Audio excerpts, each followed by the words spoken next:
Salam sejahtera bagi kita semua. Perkenalkan, nama saya Ladiko Karnotua Nebaho dengan NIM 1912011118 dari Fakultas Kehutanan Universitas Sumatera Utara, KSH 6. Nah, dalam video ini saya ingin menjelaskan sedikit tentang praktikum etnobiologi tentang jenis-jenis tumbuhan yang difungsikan sebagai anyaman, terutama yang berada pada daerah domisili saya, yaitu Kecamatan Pengururan, Kabupaten Samosir. Nah, dalam praktikum ini saya ada mendapatkan 4 jenis tumbuhan yang dapat difungsikan sebagai anyaman. Walaupun begitu, sebenarnya masih banyak tumbuhan-tumbuhan yang dapat digunakan untuk difungsikan sebagai anyaman. Dan yang hasil yang saya dapat ini yaitu ada eceng gondok dengan nama latin Eichorea crassipes, yang kedua bambu atau bulu yang bernama latin Bambusoideae, yang ketiga pandan berduri atau Pandanus tectoris.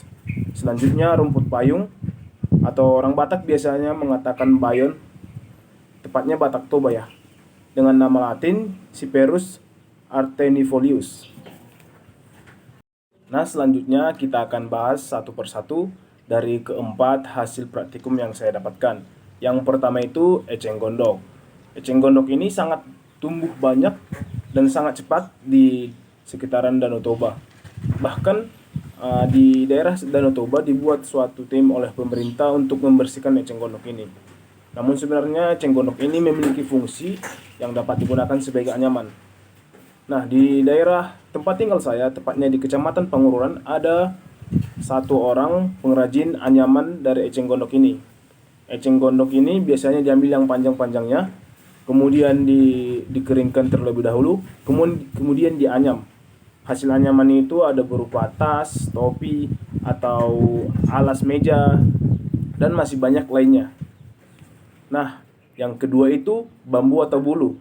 Siapa yang tidak mengenal dengan tumbuhan ini? Tumbuhan ini sangat banyak, bukan hanya di daerah Kabupaten Samosir tempat tinggal saya, tetapi di daerah-daerah luar Samosir, Sumatera bagian lain, Jawa, Kalimantan, dan lainnya, itu sangat banyak. Bambu ini sangat banyak fungsinya. Nah, namun yang kita bahas ini fungsi dari anyamannya.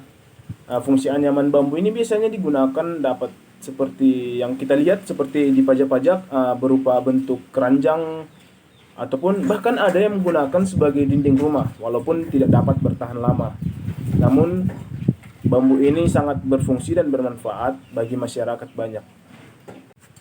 Selanjutnya itu yaitu pandan berduri dan rumput payung atau bayon yang biasa dikatakan orang Toba ya.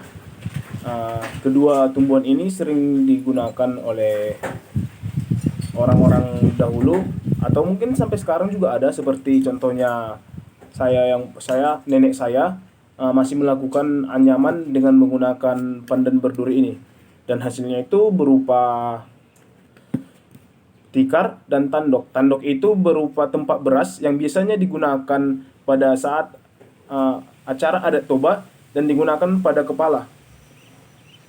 Nah, ini merupakan contoh dari tikar yang terbuat dari anyaman pandan berduri yang dibuat oleh nenek saya sendiri. Sekian penjelasan hasil praktikum yang saya dapatkan. Lebih dan kurangnya saya mohon minta maaf. Semoga video ini bermanfaat bagi khalayak banyak. Terima kasih.